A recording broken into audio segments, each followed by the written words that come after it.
dia a todos. Agradecemos aqueles que estão aqui nos visitando. Quero mencionar aqui a nossa colega Márcia. Alguns que frequentam o acampamento Betel já receberam talvez os cuidados da enfermeira Márcia, né? Ela está aqui conosco. Não sei se o marido acompanhou ou não. Não, tá ok.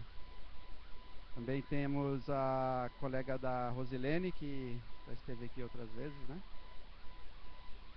Flávio, desculpa, eu não lembrava o seu nome. E outras caras que estavam meio sumidas estão aqui, então é um prazer. Pelo que eu tenho ouvido assim de vocês, não sei se a gente causou uma expectativa grande, né? Mas como o Darlan está mencionando, ele quer sanar as dúvidas dele, né? O pior é que a gente tem algumas dúvidas também. Mas é muito sadio uma igreja estar estudando escatologia ou assuntos sobre o futuro, né? Profecia sobre o futuro. E eu creio que isso vai trazer um bem para nós. Queria dizer que nessas primeiras 3 aulas, esses primeiros 3 domingos, nós estaremos fornecendo uma base para então depois a gente estar afirmando determinados conceitos sobre doutrinas do futuro, tá? Porque muita coisa tem se perdido, interpretações diferentes têm acontecido durante os anos, então tem muita bagunça sobre esse assunto. Então, se você conseguir pegar a base, então você vai ter aonde se apoiar para então pensar nas doutrinas do futuro. O nome escatologia fala de ensinamentos que estão por vir, ensinamentos do futuro, né? Escatós, o grego, fala de posterior, último, final, né? E o logos, nesse contexto, tem a ver com assunto. Então, assuntos finais, coisas que estão por acontecer. E nós estaremos fazendo umas considerações iniciais, só para a gente começar a ter algum gosto sobre esse assunto aqui. A matéria é um pouco técnica, assim, em algum momento, né? Mas a gente tem muita coisa para falar e eu creio que de proveito para os irmãos, né? Muitos dizem que esse assunto, escatologia, até o próprio Darlan mencionou aqui à frente ainda há pouco, né? Falando do livro de Apocalipse, são coisas difíceis de se entender e por isso muitos abandonam. E outros afirmam que isso daqui é assunto para perito, gente que é entendido realmente, não é para o povão, né? Mas interessante que Deus fala ao contrário. Por exemplo, com referência ao livro de Apocalipse, logo no primeiro versículo, Deus fala que ele revelou o Apocalipse, por exemplo, que é tão complicado, um monte de símbolos ali, né? Ele revelou aos seus servos as coisas que em breve devem acontecer. Olha, ele não está mencionando que é para peritos, né? Para gente que sabe muito. Ele revelou aos seus servos. Com isso, ele está querendo dizer que é para todo o povo de Deus se inteirar do assunto. E eu vou mais além. É para o povo de Deus estudar o assunto. Porque ele está revelando para os seus servos. Então não é para a gente ficar ignorante. Não, é difícil, não vou estudar, deixa para os outros e tal. Não, é para mim e para você estudarmos. Inclusive, nós sugerimos algumas referências bíblicas para meditação durante a semana, né? Desde domingo até ontem. E eu espero que você esteja, pelo menos, fazendo meditação em cima dessas passagens. Hoje à noite, ou talvez ainda de manhã, o Gary vai fornecer para vocês mais 7 referências deste domingo até o próximo sábado, porque é ele que vai ministrar a próxima aula no domingo que vem. Profecia é proclamar a vontade de Deus, quer seja no presente ou coisas do futuro, né? Um profeta, ele é um porta-voz de Deus. Ele fala em nome de Deus. E quando um profeta falava, ele falava com 2 características diferentes na sua profecia. Às vezes era anúncio e outras vezes era prenúncio. No anúncio, ele dizia o que deveria acontecer, como o povo deveria se comportar, qual a maneira correta.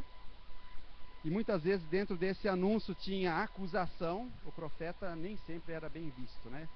Às vezes morava até isolado, né? E as pessoas não gostavam muito do profeta porque ele falava na lata. Então apontava o pecado do povo. Vocês estão errando nisso. Então dentro do anúncio tinha esse aspecto aí de acusação. Mas também dentro do anúncio tinha a advertência. Ó, Deus vai fazer isso se vocês não se arrependerem. E tinha outro aspecto também que era o conselho. Se o povo se arrepender dos seus pecados, Deus não vai castigar, Deus vai perdoar e não vai castigar. Essa é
som. Oi. Som. Quando vocês perceberem que falhar, vocês me avisam, tá? Eu não estava percebendo isso. Vocês sabiam que na Bíblia, 28% aproximadamente foi e é profecia quando foram escritos? Na época que os profetas do Antigo Testamento, os apóstolos do Novo, escreveram, totaliza-se um percentual de 28% de profecia quando foram escritas. Eu estou esquecendo do meu mouse aqui para rodar.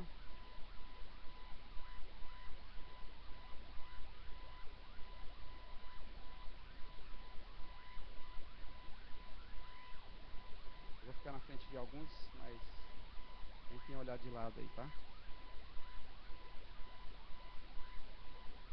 28% da Bíblia foi ou é profecia quando foram escritos. Nós temos 1817 profecias na Bíblia, muitas delas repetidas, né? Temos 737 assuntos distintos, diferentes sobre profecias, sendo que 600 são eventos principais, desses 737. Dos 600, 580 já foram cumpridos. 20 assuntos principais ainda estão, eventos principais estão por se cumprir. E é basicamente em cima desses 20% que ainda estão por se cumprir, é que nós vamos estar ministrando aqui até dezembro. Vamos tocar na maior parte, ou se não todo, desses 20% que ainda estão por se cumprir. E também, o Novo Testamento, 60% do Novo Testamento seria melhor entendido se nós compreendêssemos as profecias do futuro. Então, se você não está estudando profecias do futuro, não está estudando escatologia, o que ainda está por vir, quando você lê o Novo Testamento, você vai ficar meio perdido em muitas coisas que estão sendo ditas no Novo Testamento. Então, por isso eu te convido a ter disciplina, estuda na sua casa, vem aqui, faça pergunta e vamos tentar tirar as dúvidas, porque é essencial estudarmos profecias.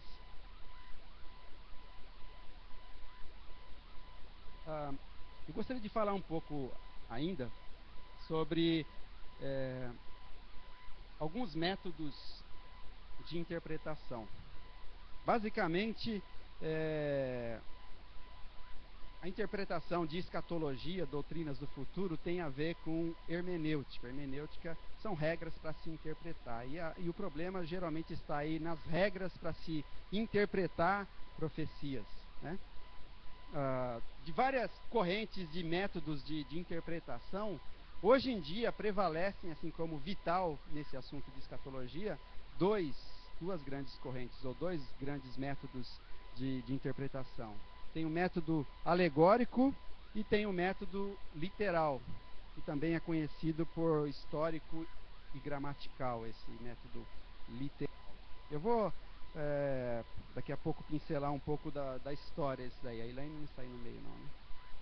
Historiadores que gostam desses detalhes que a gente vai mencionar. O método literal, ele dá o sentido normal das palavras quando se está lendo e tentando se interpretar.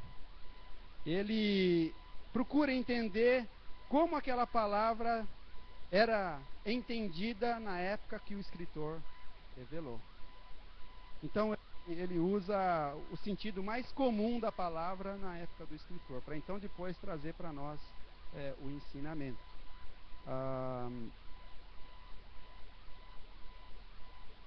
Esse método literal é a forma mais comum e normal de se entender idiomas no mundo.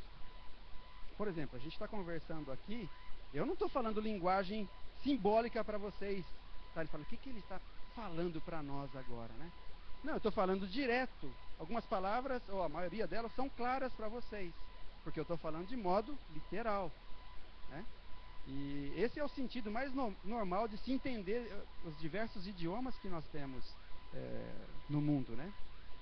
Todos os significados secundários, sem ser a forma literal da palavra, todos os entendimentos secundários de uma palavra, como por exemplo parábolas, tipos, alegorias, símbolos, eles dependem primeiramente do significado literal.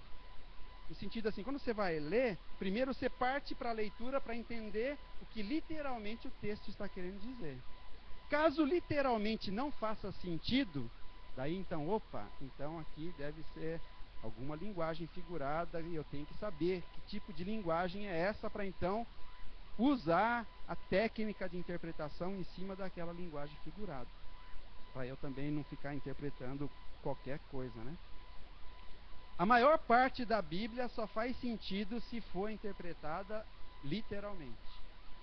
Porque se for interpretada alegoricamente, imaginando coisas, então, nossa, a gente vai poder dar milhares de sentidos ao que a palavra de Deus está querendo dizer. Portanto, então, o método literal, ele não abandona as figuras de linguagem.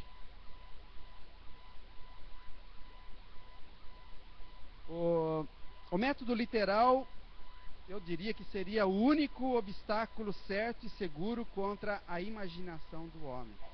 Porque se deixar a Bíblia na mão do homem para ele interpretar ela alegoricamente, figuradamente, então, nossa, então a gente, como eu falei, a gente vai ter muitas ramificações. Então o método literal é o único obstáculo certo e seguro para segurar essa imaginação do homem. E para isso tem-se regras para se utilizar o método literal.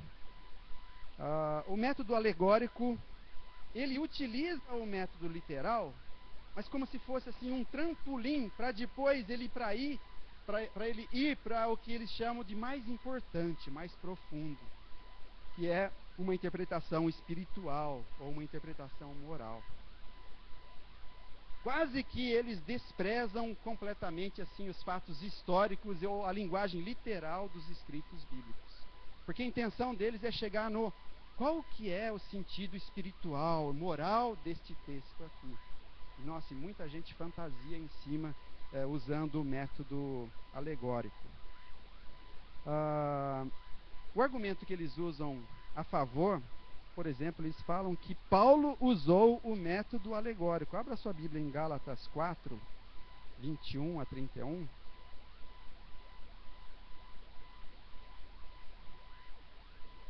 Gálatas 4.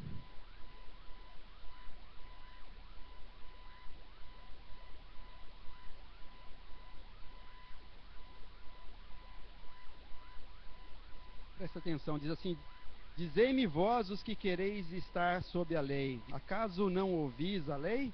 Pois está escrito que Abraão teve 2 filhos, uma da mulher escrava e outro da livre. Mas o da escrava nasceu segundo a carne, e da livre mediante a promessa. Estas coisas são alegóricas, Paulo está falando. Porque essas mulheres são duas alianças.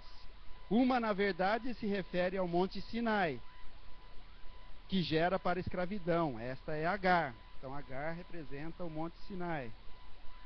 Ora, Agar é o Monte Sinai na Arábia e corresponde a Jerusalém atual, que está em escravidão com seus filhos. Mas a Jerusalém lá de cima é livre, a qual é nossa mãe, porque está escrito: alegra-te, ó estéril, que não dás à luz, exulta e clama, tu que não estás de parto, porque são mais numerosos os filhos da abandonada que os da que tem marido. Vós, porém, irmãos, sois filhos da promessa, como Isaque. Como, porém, outrora o que nascera segundo a carne perseguia ao que nasceu segundo o Espírito, assim também agora. Contudo, que diz a Escritura, lança fora a escrava e a seu filho, porque de modo algum o filho da escrava será herdeiro como o filho da livre. E assim, irmãos, somos filhos não da escrava e sim da livre. Gente, criou uma confusão, né, na cabeça, né? Mas o argumento que eles usam, fala assim, tá vendo? Paulo usou o método alegórico. Gente, tem uma grande diferença entre a gente explicar uma alegoria, que a alegoria é um gênero literário, né? Como tem tipos, como tem outras figuras de linguagem na Bíblia. A alegoria é uma delas. Paulo está falando que ele está interpretando uma alegoria, orientado por Deus. É uma única vez que isso acontece nos escritos de Paulo. Mas isso não quer dizer que ele está usando um método alegórico. Sempre ele olha para um texto e fala assim, então essa história aqui deve significar isso, essa pessoa significa aquilo, e assim por diante. Ele, por orientação de Deus, está interpretando esse fato histórico, entendendo que é uma alegoria, porque o próprio Deus, o Espírito Santo, revelou para ele, e por isso que ele está escrevendo assim aqui em Gálatas. Mas é muito diferente de ser alguém que aceita o método alegórico, né? O Novo Testamento, por exemplo, para argumentação dos que usam alegoria, é que o Novo Testamento está cheio de tipos, né? Tipos também é um gênero literário, né? Os tipos não são interpretações alegóricas, eles são uma linguagem figurada que tem uma interpretação, características para eles. Por exemplo, a Bíblia fala que o Cordeiro Pascal era um tipo de Jesus Cristo. O Cordeiro Pascal era um animal que era morto literalmente, e ele então era uma referência a Jesus Cristo. Mas isso não quer dizer que então está sendo interpretado a Bíblia como método alegórico. Apenas está sendo identificada um gênero literário, que é o tipo, e a gente só pode dizer que tal coisa é um tipo de outra se a Bíblia está dizendo que é. Nesse caso aqui está falando que o Cordeiro Pascal é Jesus Cristo. Então daí a gente pode aceitar, aqui tem um tipo de Cristo. Porque senão a gente pega um monte de coisa do Velho Testamento e fala, isso daqui é um tipo do que está falando aqui no Novo. E não. Só se a Bíblia fizer esse gancho, essa ligação, é que a gente pode afirmar aqui um tipo de alguma coisa. Quem usa esse método?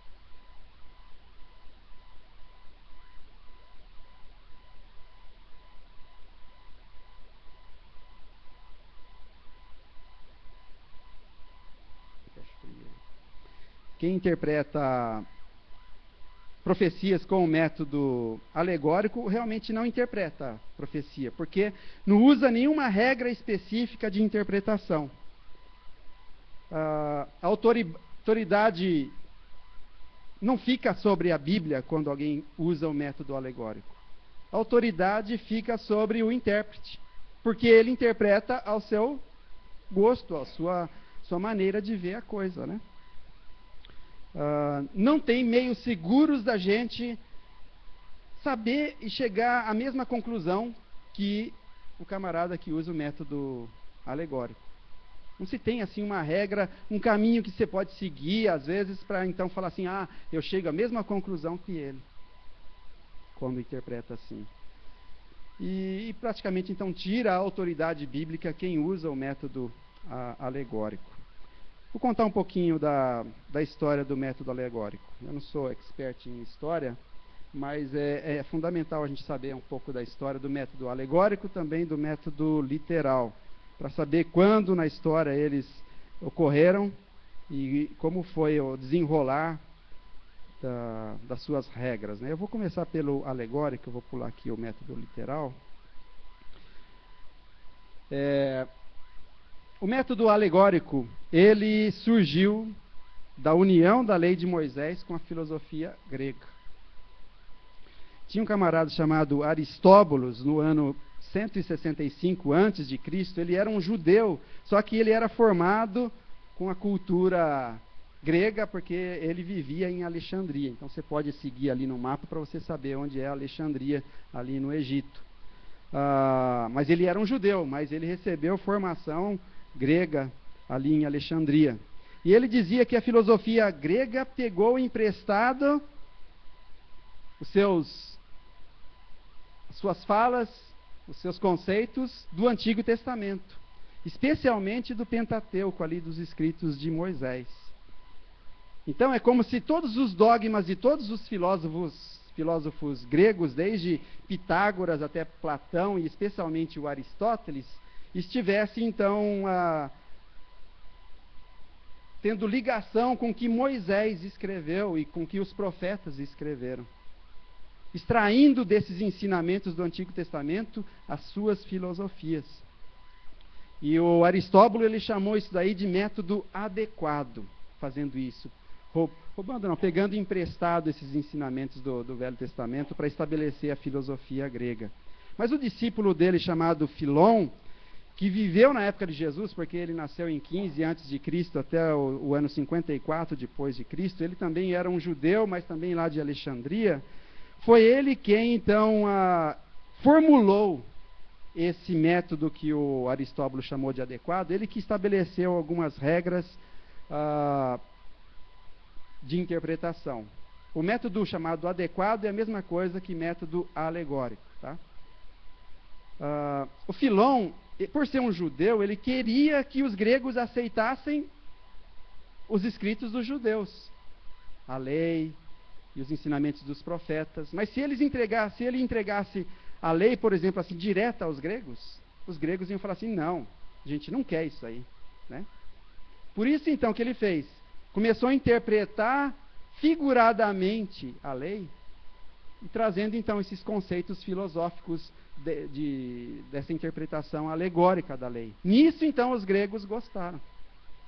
Foi aí que, então, começou a raiz do ensinamento do método alegórico. Ele ensinava, por exemplo, que Sara e Agar representam virtude e cultura. Não sei de onde ele tirou isso, né? Ele fala que Jacó e Esaú representam a prudência e insensatez. Ele fala que o candelabro de 7 hastes que havia no tabernáculo e depois no templo representam 7 planetas. Ele fala que aquela expressão lá que Adão, depois que pecou, se escondeu de Deus, é uma desonra para Deus. Porque Deus vê tudo. Então, quer dizer que aquele texto ali, aquele relato narrativo do acontecimento ali, deve ser interpretado alegoricamente. E assim ele fez para vários outros textos do Velho Testamento. E assim, então, a filosofia grega aceitou esse tipo de interpretação do Velho Testamento, né? E cresceu muito o método alegórico ali em Alexandria, né? Os líderes cristãos que moravam em Alexandria aceitaram essa ideia.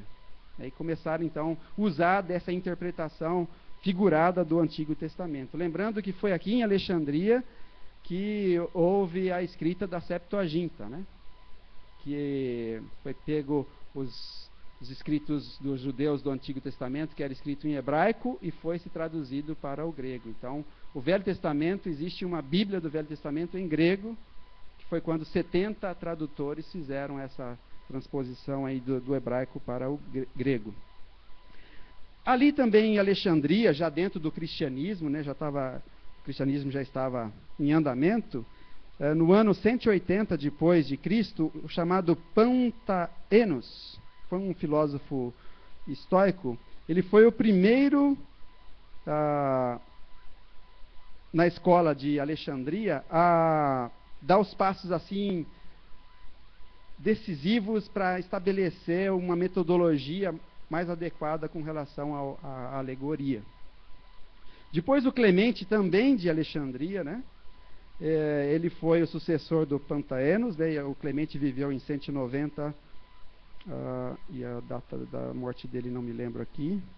Ele creu nessa origem da metodologia lá na filosofia grega, e ele estabeleceu alguns princípios de interpretação alegórica, sendo 5 deles. A Bíblia pode ser interpretada no sentido histórico, doutrinário, profético, filosófico e místico, né? Que é aqui onde os alegóricos pegam, né? Vendo as verdades morais e espirituais que estão por detrás dos textos que estão na Bíblia. Depois teve o Orígenes, de 185 a 254 ele viveu. Ele foi discípulo do Clemente de Alexandria.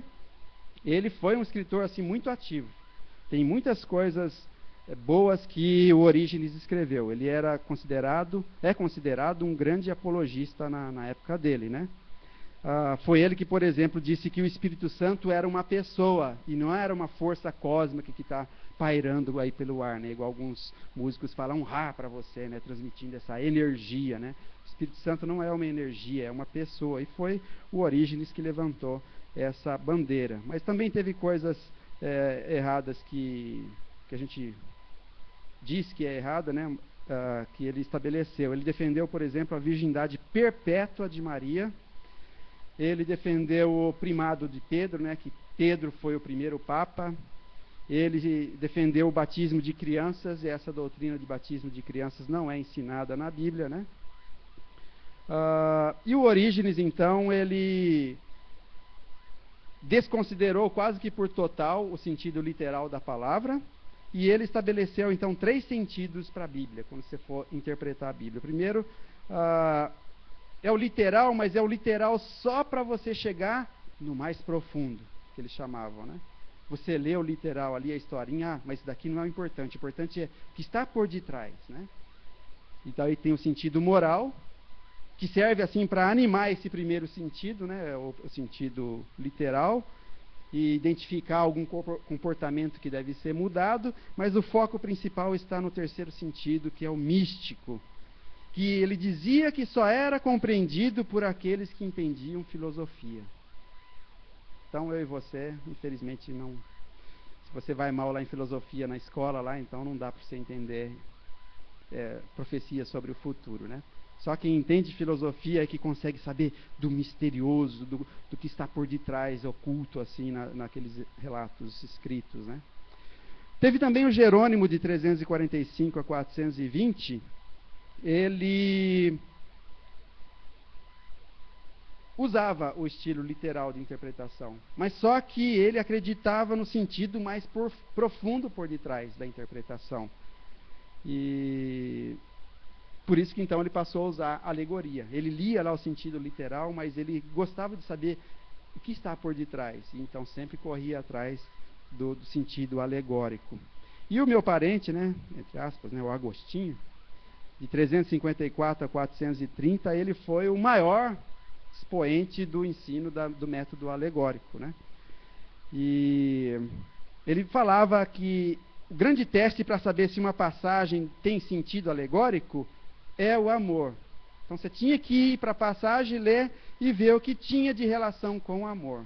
Quando não tinha nenhuma relação com o amor no que você estava lendo ali, então tem um sentido mais profundo por detrás. Vamos interpretar alegoricamente, né? Mas no fim ele se contradisse, porque no fim ele acabou afirmando que tem mais do que um sentido para se ir na Bíblia. Não é só ir pensando no que está falando sobre amor ali, né? Então ele teve também esse problema aí. Acredito, eu pessoalmente, que o iluminismo ajudou a fortalecer essa ideia de método alegórico. Acredito que a teologia liberal também ajudou a isso.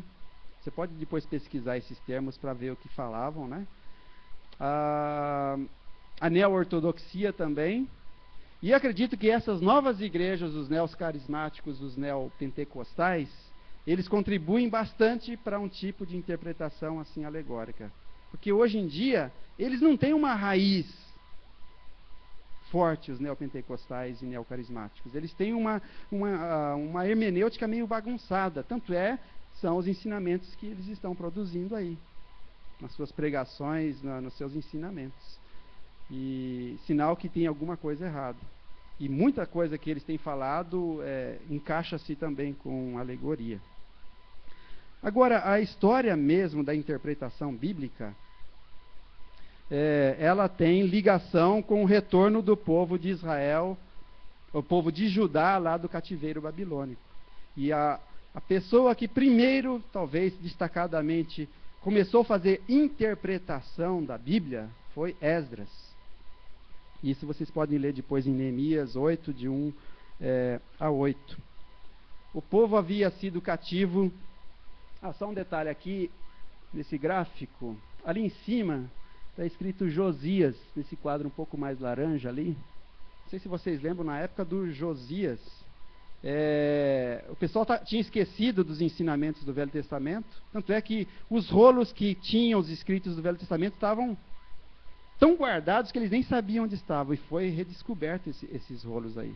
E foi pedido que se lesse, então, os rolos dos ensinamentos do Antigo Testamento, né? Posteriormente, eles foram cativos lá na Babilônia, e eles desaprenderam a língua hebraica, e aprenderam o aramaico.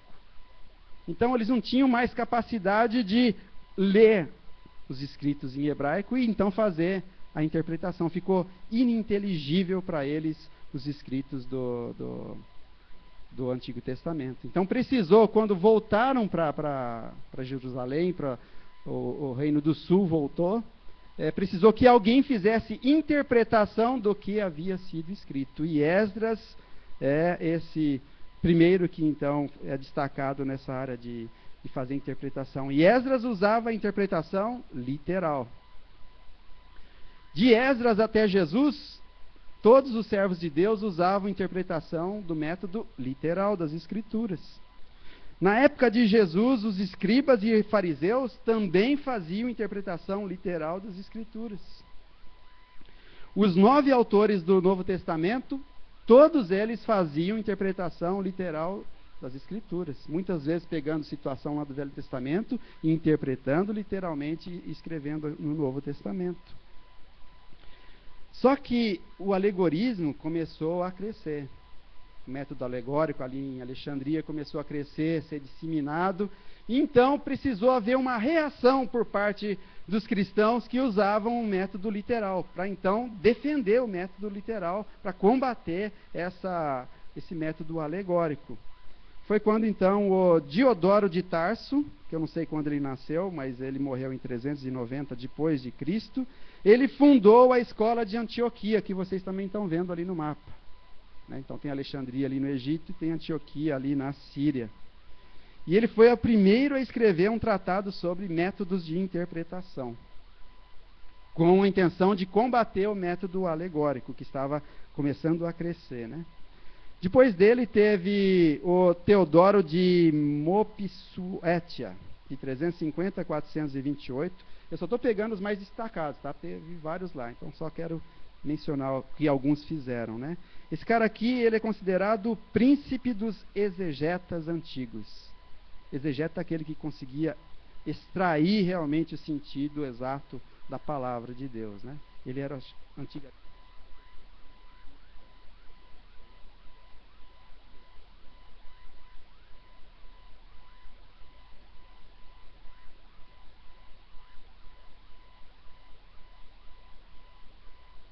Foi som.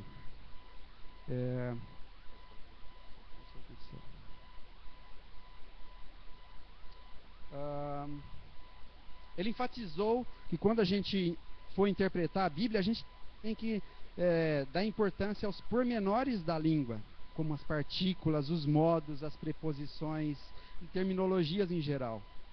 Porque essas partículas, esses detalhezinhos da língua vão dar um ganho na hora de se interpretar, né? E ele escreveu então um tratado inteirinho contra alegorismo. Na Idade Média, um irmão chamado Nicolau Lica viveu no ano 1270, funcionando? 1270 até 1349. ele foi um personagem muito importante para os reformadores. Os reformadores dependeram muito do que o Nicolau de Lira levantou. Ele trouxe à tona o método literal de interpretação. Está vendo que eu pulei do ano 300, 400 para 1200, 1300. Nesse momento da história, o método alegórico cresceu avassaladoramente. E a Igreja Católica utilizando do método alegórico também. Então, o Nicolau de Lira retomou a importância do método literal. E isso que ele levantou serviu de base para os reformadores, né? Então, olhar para a Bíblia de forma literal. Interpretação. Também queria destacar o João Wycliffe, de 1320 a 1380. Ele ensinava que a Bíblia era a única fonte legítima de doutrina e de vida cristã. E isso ia diretamente contra o ensinamento da Igreja Católica, que afirmava que a tradição da Igreja Católica tinha precedência sobre a Bíblia, né?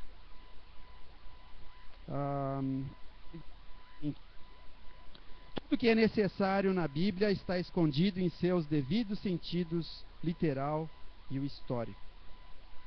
E a gente precisa saber, é só ler a Bíblia de forma literal e historicamente a gente vai conseguir extrair muito do sentido da Bíblia para o inglês. Foi. Durante a Reforma, a Bíblia foi tida como a única e legítima regra de fé e de prática. Essa foi uma bandeira que os reformadores levantaram, né? E eles se basearam muito na metodologia literal que foi levantado lá em Antioquia.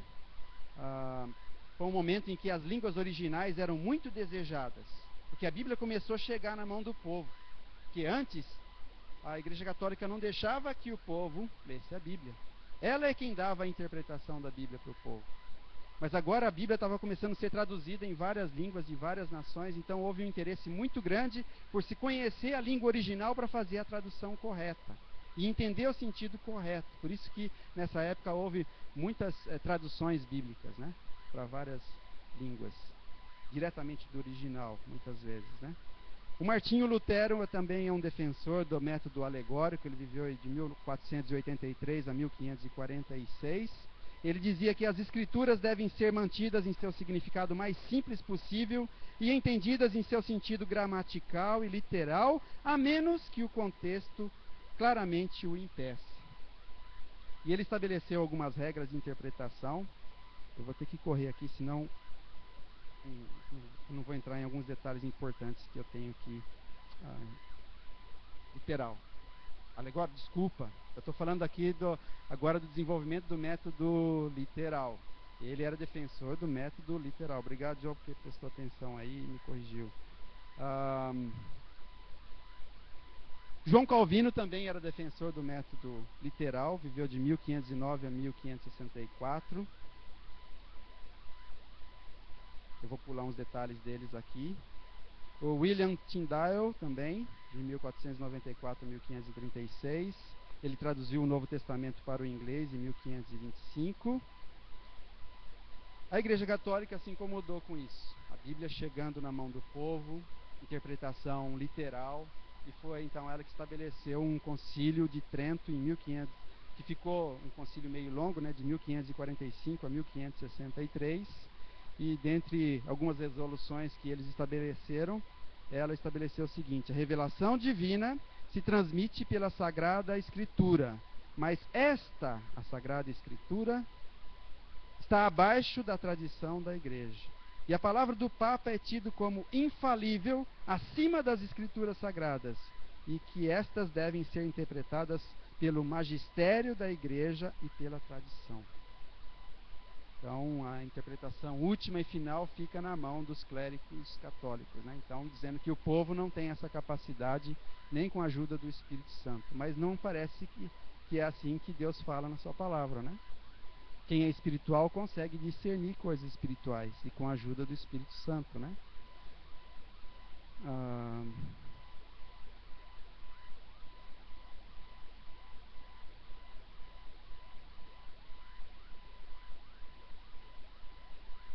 Gostaria de ver agora alguns textos com os irmãos. Deixa eu ver aqui como é que está o nosso quadro. Não, tá aqui.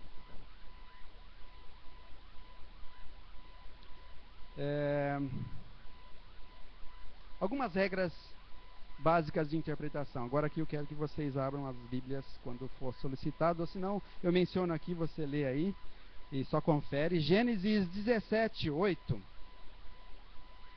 Existe uma regra de interpretação que diz assim: quando o sentido óbvio das Escrituras faz sentido, não procure outro.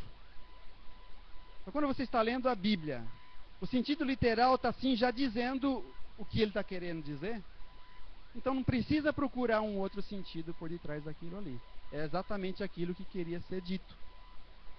Gênesis 17, 8 diz: toda a terra de Canaã, onde agora você é estrangeiro, darei como propriedade perpétua a você e a seus descendentes, e serei o Deus deles. Tá? Palavras de Deus para Abraão, prometendo que a terra de Canaã seria dada para os descendentes de Abraão. Existe outro trecho que faz as limitações, dá as dicas sobre até onde no norte, até onde no sul, até onde no leste, até onde no oeste, que Deus iria dar de terra para os descendentes de Abraão.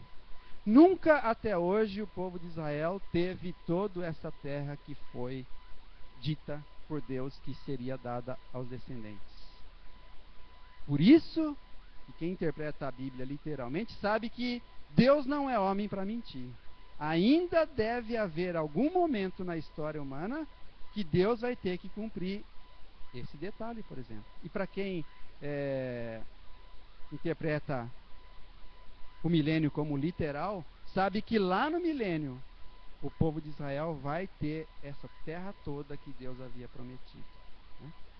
Então a palavra de Deus está falando aqui que Deus vai dar a terra. Mas não é só porque até hoje o povo de Israel não teve que a gente tem que, então deve ser figurado isso daqui, deve ser alegórico. Vamos interpretar alegoricamente. Não. O texto está falando que Deus vai dar e Deus vai dar. Apocalipse 11, 8 diz: os seus cadáveres ficarão expostos na rua da grande cidade, que figuradamente é chamado Sodoma e Egito, onde também foi crucificado o seu Senhor. Isso aqui é literal ou é figurado? Está falando aqui, se eu não me engano, das duas testemunhas, não é? Está falando que os seus cadáveres ficarão expostos na rua principal da grande cidade, que figuradamente é chamado Sodoma e Egito, onde também foi crucificado o seu Senhor. Jesus foi crucificado em Sodoma ou no Egito? Foi crucificado em Jerusalém. Então parte da informação aqui é figurada, né? Mas a gente sabe da outra parte literal, porque o próprio versículo está identificando, né? Onde foi crucificado o nosso Senhor. Então é lá em Jerusalém, na praça principal, serão expostos os corpos das duas testemunhas. Né? Então, quando o sentido óbvio das Escrituras faz sentido, não procure outro entendimento. Se está claro ali o que foi dito, é aquilo ali que foi dito. Outro detalhe da interpretação de profecia. Na profecia bíblica, um significado literal encontra-se por detrás de um quadro simbólico. Por exemplo, já que estamos em Apocalipse, Apocalipse 6, 13. Diz lá que as estrelas do céu caíram sobre a terra como figos verdes caem da figueira quando sacudidos por um vento forte. Na profecia bíblica, um significado literal encontra-se por trás de um quadro simbólico. Está falando aqui que as estrelas caíram sobre a terra. É possível isso? Estrelas caírem sobre a terra? Não é possível. As estrelas são milhares de vezes maiores que a Terra. E quando elas forem chegar para cair na Terra, elas se destroem antes de se aproximarem da Terra. Então não é possível as estrelas caírem sobre a Terra. Então não faz sentido isso. Então quer dizer que alguma interpretação, algum acontecimento literal está por detrás dessa linguagem figurada. Talvez alguns cataclismas cósmicos vão acontecer que na mente de João ele entendia que a estrela que está caindo. Um monte de estrelas estão caindo. Mas não faz sentido. Então por isso que a gente tem que usar também essa regra. Outra regra é a Bíblia significa o que ela declara. Vamos lá para Zacarias 9, versículos 9 e 10. Eu estou pegando aqui versículos que têm a ver com profecias.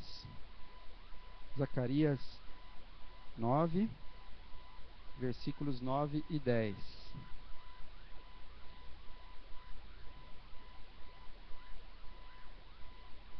Lembrando que a regra que eu vou mencionar aqui é: a Bíblia significa o que ela declara.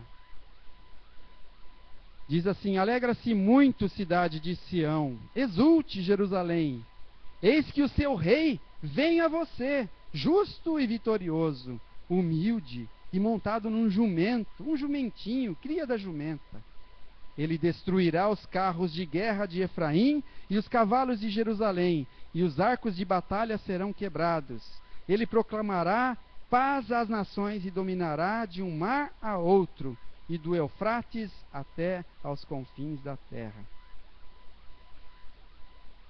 A Bíblia declara o que ela está dizendo, o que ela está declarando. Ela falou que viria o rei montado num jumentinho, e veio.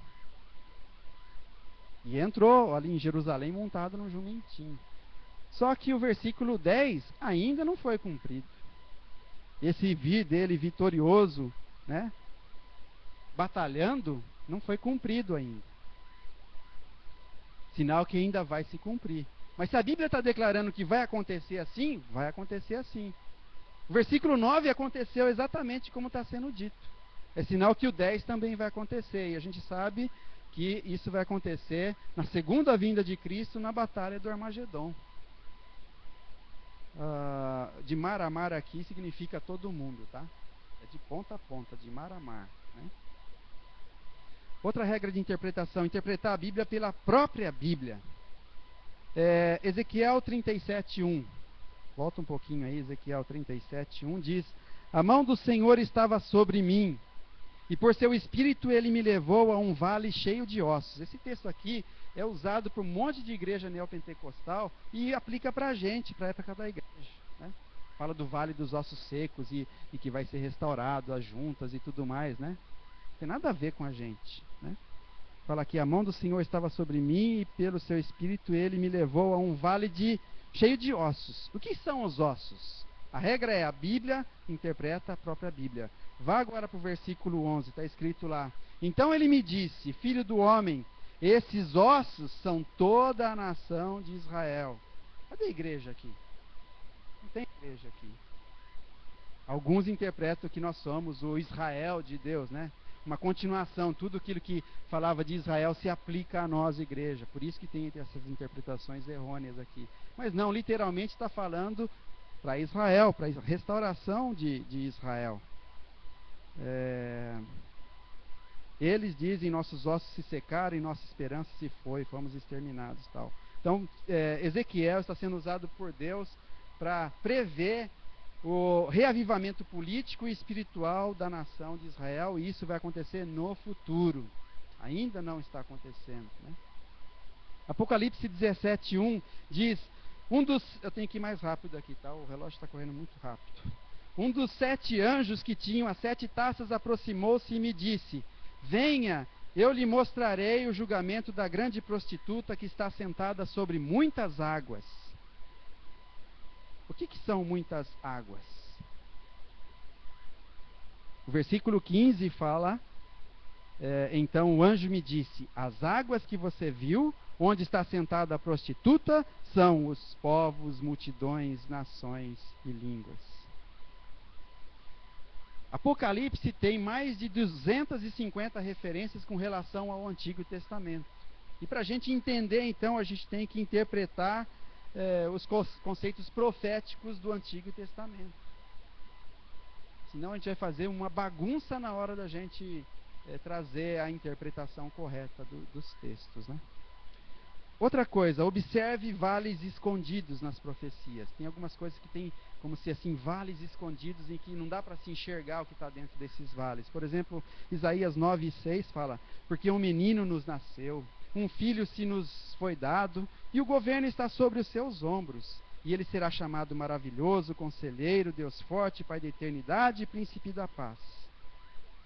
A gente sabe que é uma referência, ou pelo menos foi aplicado isso a Jesus Cristo, né? Mas fala dele, o governo está sobre seus ombros, né?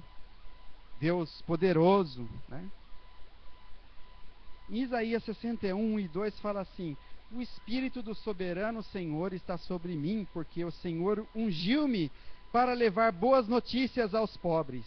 Enviou-me para cuidar dos que estão com o coração quebrantado, anunciar liberdade aos cativos e libertação das trevas aos prisioneiros, para proclamar o ano da bondade do Senhor e o dia da vingança do nosso Deus, para consolar todos os que andam tristes. Então está falando que foi dado um filho, e que ele tem características X, Y, Z. E está falando que vão ter alguns acontecimentos de pessoas sendo curadas, libertadas, soltas das suas prisões. E fala no final desse versículo que vai também ter o dia da vingança do nosso Deus. Esse texto aqui foi usado lá em Lucas 4, e olha que o Lucas, como ele utilizou esse texto aqui. Ele não cita o texto todo, ele fala assim: o Espírito do Senhor está sobre mim, Lucas 4, 18 e 19, tá? Porque ele me ungiu para pregar boas novas aos pobres, ele me ensinou para proclamar liberdade aos presos e recuperação da vista aos cegos, para libertar os oprimidos e proclamar o ano da graça do Senhor. E daí ele parou. Ele não falou, e o dia da vingança do nosso Deus. Isaías estava vendo como se fosse uma coisa só. O ano aceitável da graça de Deus. Isso veio com a vinda de Jesus, na sua primeira vinda, né? E foi assim que Lucas então só colocou esse trecho. Mas o ano da vingança ainda não aconteceu, está por vir. E tem um buraco no meio. Porque Jesus já veio, já trouxe o ano aceitável. Mas o dia da vingança ainda está por vir. Nós estamos inseridos nesse buraco que existe no meio, que o profeta do Velho Testamento não conseguia enxergar. E mais uma. A lei da referência dupla, ou do cumprimento imediato e outro lá no futuro. Por exemplo, Isaías 7, versículos 14 a 16. Deixa eu abrir aqui. Diz assim: portanto, o Senhor mesmo dará um sinal, eis que a virgem conceberá e dará à luz um filho, e lhe chamará Emanuel. E olha os detalhes que vai dar agora aqui. Ele comerá manteiga e mel quando souber desprezar o mal e escolher o bem. Na verdade, antes que este menino saiba desprezar o mal e escolher o bem, ou seja, antes dele ficar jovem, será desamparada a terra, ante cujos 2 reis tu tremes de medo. Aqui é uma profecia de Isaías para o rei Acaz, né? Ele tinha medo de alguns reinos do norte que viriam, tinham a intenção de vir para conquistar Jerusalém, e daí então Isaías lança essa profecia aqui. Essa profecia foi mencionada a parte dela lá em Mateus 1, 22 e 23, se referindo a Jesus. Mas a profecia teve um cumprimento imediato. Alguma virgem, alguma mulher ainda que não tinha casado, ela era virgem, mas ela vai se engravidar de algum homem, e ela vai ter um filho, e esse filho, antes dele então saber discernir entre bem e o mal, aqueles reinos que tinham a intenção de destruir Jerusalém, eles próprios seriam destruídos. Houve isso naquela época. Então teve um cumprimento imediato. Mas o Novo Testamento menciona parte desse versículo, principalmente o 14, se referindo a Jesus, que é um cumprimento futuro. Então, às vezes, tem profecias na Bíblia que é assim, tem duplo cumprimento, um imediato e outro futuro. A gente vai ter que também descobrir isso. E a própria Bíblia vai dar o sinal para nós, se está se referindo a só o imediato, ou só o futuro, ou ambos esses pontos de vista, né? Portanto, teria outras regras de interpretação aqui, mas fica muito longo. Deixa eu achar algo aqui que está perdido. Sumi minha folha. Tá. Por que então estudar a profecia? Eu diria que profecia, diz a palavra de Deus, deve ser estudada para termos vida piedosa, vida pura. Diz lá em 1 João 3, 2 e 3, amados, agora somos filhos de Deus e ainda não se manifestou o que haveremos de ser, mas sabemos que quando ele se manifestar, seremos semelhantes a ele, pois o veremos como ele é. Daí fala, todo aquele que nele tem essa esperança, né, da volta de Jesus, purifica-se a si mesmo, assim como ele é puro. Então, profecia é para levar um crente verdadeiro a lembrar, opa, deixa eu me purificar aqui, porque eu vou encontrar com aquele que é puro, logo, logo. Outra coisa, por que estudar profecia? Profecia confere esperança e consolo. Diz em Apocalipse 21, 4, ele enxugará dos seus olhos toda lágrima. Não haverá mais morte, nem tristeza, nem choro, nem dor, pois a antiga ordem já passou. Tinha um grafiteiro que escreveu num muro certa vez, a vida é difícil e depois a gente morre. Realmente é assim. Mas só que todo mal um dia vai ser corrigido.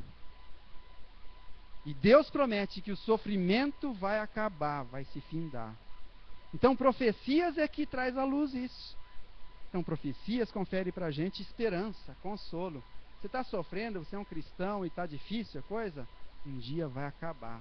Deus vai enxugar todas essas lágrimas que você tem derrubado de diversos aspectos problemáticos na sua vida e na minha.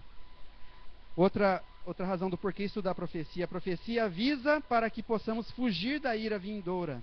Em Romanos 1,18 diz, portanto, a ira de Deus é revelada do céu contra toda a impiedade e injustiça dos homens. Deus fala assim, ó, os que morrerem em Cristo terão seus pecados perdoados, porque Jesus assumiu a culpa deles. Mas os que morrerem sem Cristo vão pagar a pena total dos seus pecados. E isso é profecia. Está falando, vão pagar a pena total dos seus pecados se morrerem sem Cristo. Então, profecia avisa para a gente fugir daquela ira. Outra razão é que a profecia confere confiança no caráter e na soberania de Deus. Diz o Salmo 103, 19, o Senhor estabeleceu o seu trono nos céus, e como rei domina sobre tudo o que existe. Gente, se eu não conhecesse o que vai acontecer no futuro, através da palavra de Deus, eu estaria igual essas pessoas que estão ouvindo aí sobre o fim do mundo vai acabar no dia 21/12/2012, né? Ficaria desesperado. O que eu vou fazer? E os solteiros? Não vai dar nem tempo de casar, né? E faculdade, então, vou largar tudo. E o que eu vou fazer? Vários grupos religiosos marcaram data para o fim do mundo ou para a volta de Jesus. E daí vendiam suas propriedades. E, nossa, dava um desespero grande. Gente, fica tranquilo. O mundo não vai acabar no dia 21/12/2012. Eu não estou recebendo revelação agora direto aqui, não. É pela crença na interpretação literal das Escrituras. Jesus vai um dia voltar para levar a sua igreja. Depois ainda tem 1007 anos, pelo menos, até Deus destruir essa terra. Ele não veio ainda levar a sua igreja. Portanto, então, pelo menos, gente, tem 1007 anos de lambuja, né? Mas só que você pode não estar vivo até lá.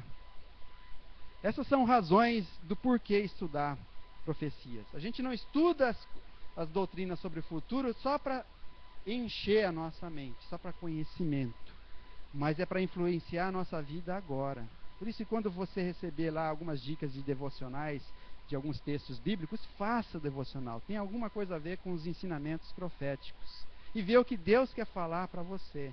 A intenção da profecia é lançar luz para que a vida no lançar luz sobre o futuro, para que a vida no presente seja mudada, né? Aqueles que conhecem profecias levam vantagem sobre aqueles que não conhecem profecias, né? Então não tem desespero.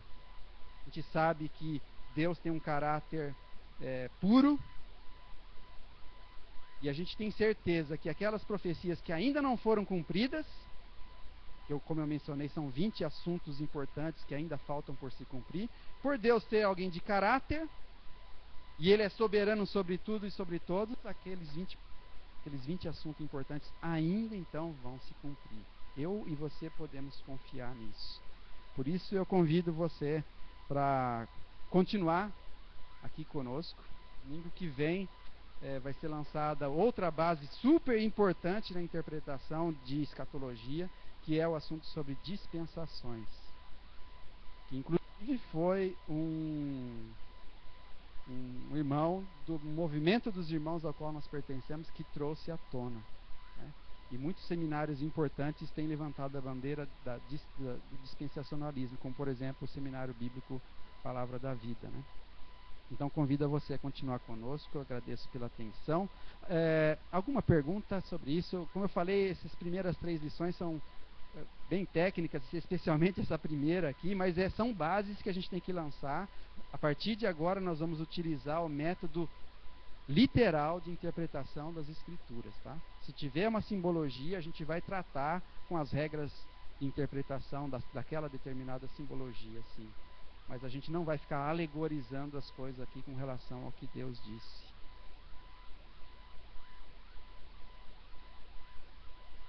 Pode. Tem uma apostilinha assim que eu tenho que só corrigir alguns detalhes que eu já mudei de pensamento, né, com alguns pontos, e daí eu vou mandar. Esse daqui não tem nessa apostila, eu posso também mandar aqui, são 9 páginas, mas é importante que os irmãos tenham, porque estudo bíblico, ensinamento bíblico não é para ficar sendo guardado para a gente, né, é para ser entregue para que todos possam desfrutar, né? Então eu posso passar assim. Sendo gravado também? Ok, nós temos um site que está em obras ainda, né? www, não posso falar igual aquela mulher lá, a Sônia, né? Senão enrola a língua, né? .igrejaemmovimento.com.br. Então tem provavelmente alguma pessoa assistindo agora, né? Quando abrir a página vai aparecer a telinha lá do ao vivo, e é para clicar não em cima da tela, mas ali no cantinho inferior esquerdo no play, tá? Clicando ali, então você assiste ao vivo, né? Não é para ficar em casa. Obrigado, isso mesmo. Então, por exemplo, pode ser falado para a dona Alnice, né? E outras que estão doentes, né? Que não pode estar aqui, então.